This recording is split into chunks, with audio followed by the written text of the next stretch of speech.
Bonjour,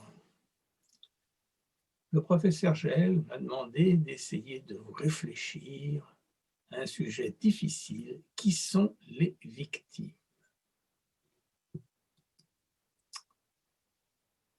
La victime est un concept extrêmement décrié.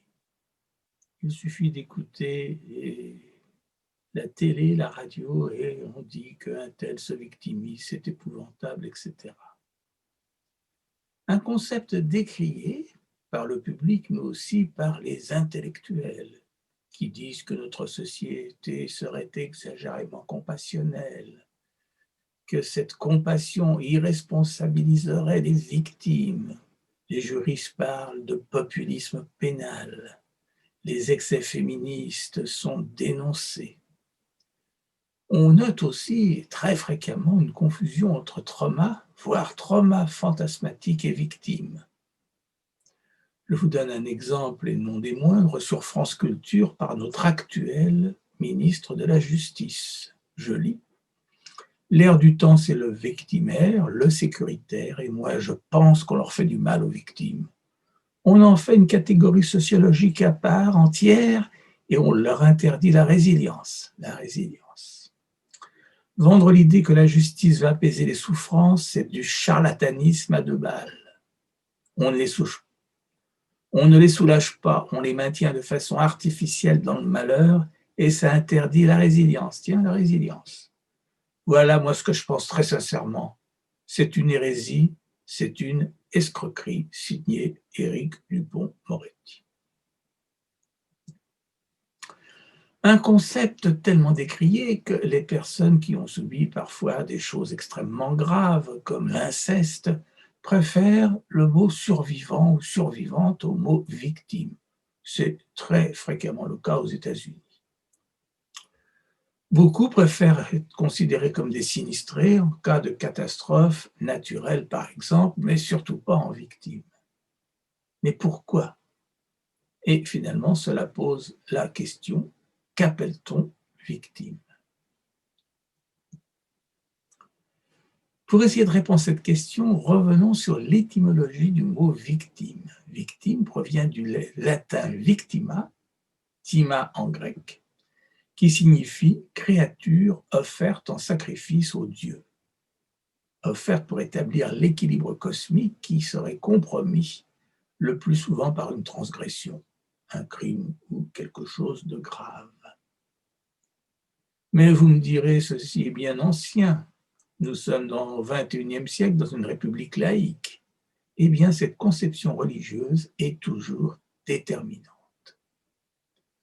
La religion relie, relier, mais c'est aussi une relecture, relire des fondements symboliques du social, c'est-à-dire des textes sacrés.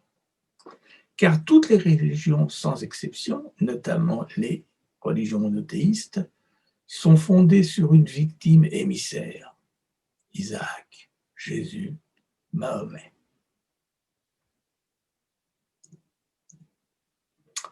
Si bien que, je vous l'ai dit, les arrière-plans religieux, dogmatiques sont toujours présents. Notre société occidentale repose sur une dialectique, une tension dialectique entre la religion, qui provient de la révélation, et le logos grec, pour le dire simplement, la science. La religion fait l'apologie des victimes innocentes qui sont forcément innocentes. René Girard nous a expliqué que la victimologie n'aurait pu éclore que dans un milieu monothéiste. Le problème, c'est que cette innocence de la victime, toute symbolique, s'oppose au sacrifice. Citons Saint Jean: il n'y a pas de plus grand amour que de donner sa vie pour ses amis. Donc le sacrifice est évidemment très valorisé, et ceci a tendance à limiter ce concept d'innocence de la victime.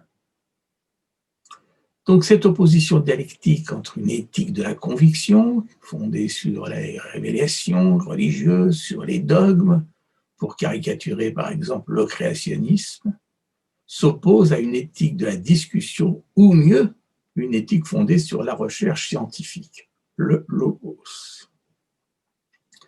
Les idéologies sacrificielles auxquelles tout un chacun adhère sont des systèmes agresseurs qui légitimisent des violences, qui offrent des lots de victimes très considérables. Le sexisme et l'homophobie qui légitime les violences sexuelles, les violences à l'encontre des femmes et des homosexuels, les discriminations, la prostitution. L'ultralibéralisme qui justifie la guerre économique, les délocalisations, certaines méthodes de harcèlement. Le racisme, évidemment, qui justifie la colonisation, les exclusions, le pillage des richesses du Nord par le Sud. Non, c'est le contraire, c'est du Sud par le Nord. Enfin bref. L'élitisme qui entraîne des exclusions, des stigmatisations, du harcèlement. Le militarisme avec son apologie du sacrifice, les guerres, les viols de masse. Vous savez, à droite, le monument aux morts de Gilles Évêque, qui est un monument pacifiste, où il est noté « guerre à la guerre ». Évidemment, le pacifisme s'oppose au militarisme. Enfin, globalement, tous les totalitarismes qui justifient la loi du plus fort, qu'ils soient familiaux, sectaires, religieux, d'État, justifient évidemment les violences d'État que l'on dit légitimes, le terrorisme, les violences familiales, l'emprise sectaire. Donc, vous voyez, cet arrière-plan religieux est très important car le sacrifice légitime toutes ces violences. Les théories victimaires sont évidemment très nombreuses, il n'y a pas que le religieux. L'intellectualisme, nous l'avons vu. Je cite 2 livres, La tentation de l'innocence. Ben oui, l'innocence de la victime, c'est une donnée symbolique et non pas réelle. La société des victimes qui a eu un grand succès. Et les théories anti-victimaires sont légion, on les verra rapidement. La résilience mal comprise, les faux souvenirs, le procès d'Outreau, le syndrome d'aliénation parentale et ses déclinaisons, une chose, un syndrome de Médée, etc. La psychanalyse, qui est fondée sur le trauma, qui s'est fondée sur le traumatisme psychique, mais fantasmatique, a été un frein très longtemps et elle s'oppose évidemment à l'évaluation. Les théories hors cadre. Combien de théories, maintenant que la psychotraumatologie est un peu à la mode, combien de thérapies fantaisistes. Le corporatisme, évidemment, des uns et des autres, les conflits de marché, et notamment le Big Pharma. Ces idéologies savantes justifient une éthique des pratiques fondée sur la recherche scientifique, ou à défaut, sur les consensus, mais jamais sur la conviction d'un expert ou d'un lobby quelconque. Les liens d'intérêt économique nuisent aussi aux victimes. Les régleurs, assurances, CPAM, etc., sont dans un pragmatisme économique. Ils sont en situation de monopole. Ils font un lobbying extraordinaire au niveau universitaire, médical, médiatique. Les barèmes d'indemnisation ont été construits, en tout cas celui du concours médical, par des compagnies d'assurance, ou plutôt par des médecins travaillant pour des compagnies d'assurance. Bien sûr, les régleurs peuvent avoir des suspicions légitimes vis-à-vis de certaines demandes exagérées. Et les victimes ont une toute autre façon de voir les choses. Elles ont besoin de reconnaissance, elles ont besoin de justice. Parfois, la dimension symbolique de l'indemnisation compte plus que l'indemnisation elle-même. Mais bien entendu, de temps en temps, certaines ont un intérêt personnel. Les enjeux sociaux, politico-judiciaires sont nombreux. La société refuse les victimes, surtout les enfants. C'est une violence impensable d'imaginer que l'on puisse violer, frapper des enfants. Les stéréotypes de domination issus des idéologies sacrificielles, la soi-disant victimophilie, les théories anti-victimaires, on en a déjà parlé, je vous donne l'exemple au niveau judiciaire de la mise en péril des mineurs et l'inceste. Vous le savez sûrement, mais selon la loi française, un enfant peut consentir à des rapports sexuels avec un majeur. Cette loi existe toujours, elle est proprement scandaleuse. Bien entendu, la présomption d'innocence est fondamentale, mais il faudrait accorder aux victimes un crédit temporaire de bonne foi, les écouter jusqu'au bout, ne pas être encombré par ces présupposés. Et puis la justice, la société subissent la pression sociale médiatique des associations de défense des enfants, des associations de défense tout court et, à contrario, des associations de pères en colère. Et enfin, au niveau politique, le pragmatisme s'oppose aux droits de l'homme et aux instruments nationaux et internationaux qui sont extrêmement favorables, de plus en plus nombreux, mais assez mal appliqués. La France ne reçoit pas le Dalai Lama pour ne pas peiner, par exemple, la Chine. Donc on voit bien que le pragmatisme s'oppose aux droits de l'homme. Là, j'ai marqué un exemple, c'est toujours cette affaire Outreau qui est absolument incroyable, car personne ne sait, ou peu de gens savent, que tous les enfants ont été reconnus victimes à Outreau, qu'ils ont été indemnisés beaucoup moins que les auteurs, mais qu'ils ont été indemnisés et que l'on peut parfaitement continuer de dire qu'ils ont menti sans avoir le moindre problème.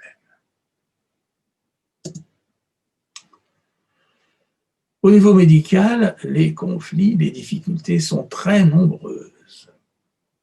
La recherche médicale ne s'intéresse pas, ou depuis très peu de temps, à la recherche en psychotraumatologie. Je vous donne l'exemple de la cohorte ELF. C'est une cohorte, une étude longitudinale qui étudie 18 000 enfants nés en 2011, qui les étudiera jusqu'à l'âge de 18 ans, avec évidemment de nombreux chercheurs, l'INSERM, tout le monde, et on étudie absolument tout, les biberons, les vaccins, les écrans, etc. Mais curieusement, on a oublié la maltraitance et les violences sexuelles. On a déjà parlé des traumas fantasmatiques, donc de la psychanalyse, grosso modo, qui continue à faire des ravages. Pendant longtemps, le complexe d'Oedipe a nuit aux enfants qui révélaient ou qui dévoilaient des violences sexuelles avec un parent, car on pensait que c'était le complexe d'Oedipe. Quoi qu'il en soit, les médecins, les psychologues, les professionnels de santé ne font que 5% des informations préoccupantes et des signalements d'enfants en danger. C'est absolument incroyable et scandaleux. Bien sûr, cela souligne le manque de formation en victimologie et psychotraumatologie.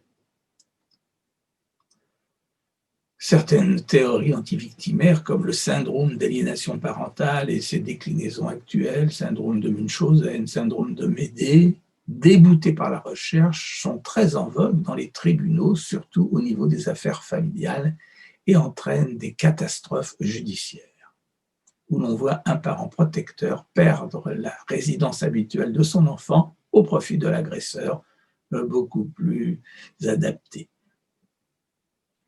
Au niveau de l'expertise, les problèmes sont considérables. Au-delà du manque d'experts, au-delà du manque de formation, la parole de l'enfant nécessite un grand professionnalisme. L'État antérieur constamment avancé pour réduire le montant des indemnisations, et bien que la Cour de cassation s'y oppose, est toujours un sujet de vive discussion. Entre parenthèses, on oublie l'état antérieur de l'expert, et notamment son indépendance vis-à-vis de son mandataire. Et j'ai pu constater, moi, que les experts qui n'avaient plus beaucoup de cliniques et qui devenaient des experts professionnels perdaient progressivement leur bienveillance. Pour lutter contre ça, on y reviendra sûrement au cours de cette unité d'enseignement, il faut veiller au respect du contradictoire au civil, évidemment pour les accidents de voie publique, mais aussi pour les expertises de juges des enfants et de juges aux affaires familiales. Le contradictoire au pénal, je n'en parle même pas, bien qu'il y ait eu quelques améliorations récentes. Donc tous ces conflits religieux, économiques, intellectuels, idéologiques, etc., justifient de définir très précisément la victime pour éviter les confusions. Certaines définitions internationales, je vous en ai mis deux qui sont les plus connues, celle de l'ONU du 11 décembre 1985, dispose que l'on entend par victime des personnes qui, individuellement ou collectivement, ont subi un préjudice à ses fondaments, notamment une atteinte à leur intégrité physique ou mentale, une souffrance morale, une perte matérielle ou une atteinte grave à leurs droits, notamment une atteinte à leur intégrité physique ou mentale. Ou alors, évidemment, une violation des normes des droits internationalement reconnus en matière de droits de l'homme. Donc, c'est une définition vraiment pénale.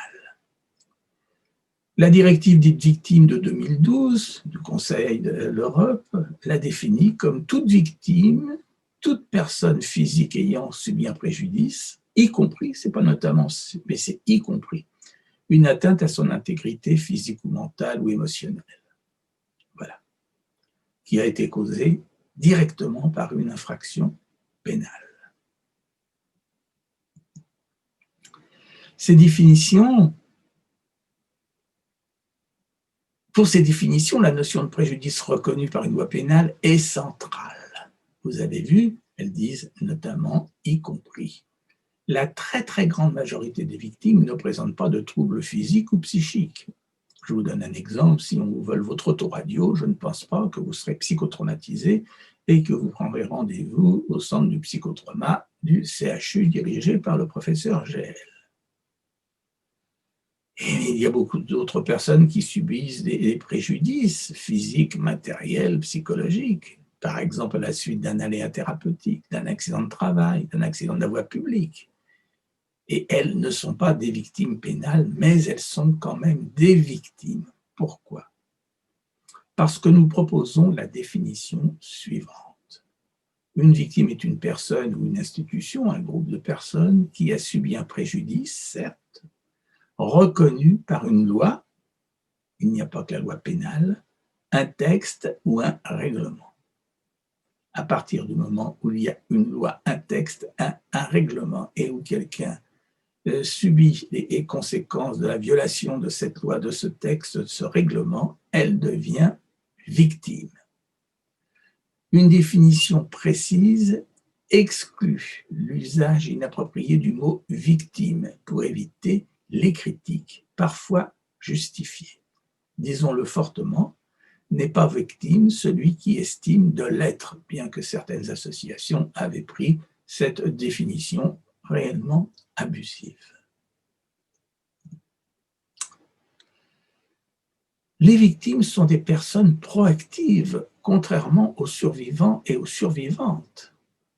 Car pour devenir victime, il faut entreprendre des démarches pour être reconnu victime et obtenir un statut qui donne des droits. Or, ces démarches ne sont pas toujours simples. Porter plainte n'est pas toujours simple. Il y a des risques de survictimisation, etc. Et évidemment, c'est l'objet de la victimologie de faciliter ces démarches et le travail de reconstruction par un travail en réseau. Réseau dans lequel, sur le petit schéma, vous avez évidemment la justice, la police, les associations, les professionnels de santé, l'aide sociale à l'enfance, la protection sociale, etc. Quand on veut aider une victime, il faut travailler en réseau et avoir une connaissance de ce réseau. C'est l'objet même de la victimologie. Quels sont les droits reconnus aux victimes par tous ces instruments internationaux? Le droit d'accéder à la justice, ce n'est pas toujours évident, dans certains pays notamment. Le droit à être informé, le droit à être assisté ou accompagné par une association, un avocat, peut être un professionnel de santé. Le droit oblige l'État à enquêter efficacement. Le droit à un procès équitable. Le droit à être indemnisé. Le droit à être protégé. Le droit à être pris en charge, notamment sur le plan médico-psychologique. Le droit à être traité avec compétence. Pour conclure ce bref exposé, et pour rester dans la victimologie, cette discipline nouvelle qui date de la fin, qui a vraiment pris son essor après la Seconde Guerre mondiale, il faut rappeler que traiter médicalement un blessé, parfois un psychotraumatisé, n'est pas suffisant, voire même illusoire. Car pour bénéficier d'une réparation globale, il faut déjà une reconnaissance. Et une reconnaissance par la loi, par le texte ou le règlement. Cette reconnaissance passe par la personne elle-même qui doit se reconnaître victime. Ce n'est pas évident. Ce n'est pas évident parce que l'évitement est un syndrome cardinal des troubles psychotraumatiques, parce qu'il y a une dimension culturelle importante. Par exemple, une victime excisée en Afrique, parfois, ne se reconnaîtra pas victime, alors que pour la loi française, c'est un crime. Donc les médecins doivent, les psychologues, les primo-écoutants doivent reconnaître que la personne est victime. Une des meilleures façons, c'est de poser systématiquement la question aux adultes et de savoir interroger correctement les enfants. Mais cette reconnaissance doit passer par le social, le politique et le judiciaire pour que précisément il y ait un texte, une loi ou un règlement. Dans un second temps, il va falloir aider les victimes, il va falloir les accompagner, c'est le travail en réseau sur le plan médico-psychologique, social et judiciaire. Le social et judiciaire étant le travail des associations. La troisième dimension importante, c'est la prévention, le plus jamais ça. Les victimes, quand elles vont mieux, en général, elles veulent que ce qui leur est arrivé n'arrive pas aux autres. C'est grâce aux victimes que la politique criminelle évolue et les lois de façon équivalente. Si bien que lorsque l'on est un professionnel de santé, lorsque l'on travaille dans une association, lorsqu'on est assistante sociale, avocat, médecin, juge, policier, il faut s'efforcer de faire une évaluation globale des connaissances. Il est rare qu'on puisse faire tout seul, d'où l'importance de travailler en réseau. Ces conséquences peuvent être personnelles, avec des troubles psychotraumatiques, des troubles physiques, etc., des problèmes familiaux, des problèmes sociaux, arrêt de travail, changement de profession, des problèmes professionnels, des problèmes judiciaires. Et c'est là, évidemment, que chacun peut tenir son rôle dans le réseau. Je vous ai mis sur la droite les grandes associations que sont France Victimes, le CNIDFF, maintenant c'est une fédération, le collectif féministe contre le viol avec son numéro vert, le 3919 Solidarité Femmes. Il y a aussi, selon les régions, d'autres associations compétentes, mais voilà, grosso modo, les 4 grandes associations. Je vous remercie et si vous êtes curieux, si vous voulez en savoir un petit peu plus, je vous conseille de lire cet excellent livre écrit par un excellent conférencier, on a vu la preuve, « Victimologie » chez Dalloz, qui a été écrit pour les étudiants de l'Institut de criminologie de Paris, mais aussi du DU de victimologie de Paris 5, de l'Université catholique, etc. Merci à vous, bonne journée.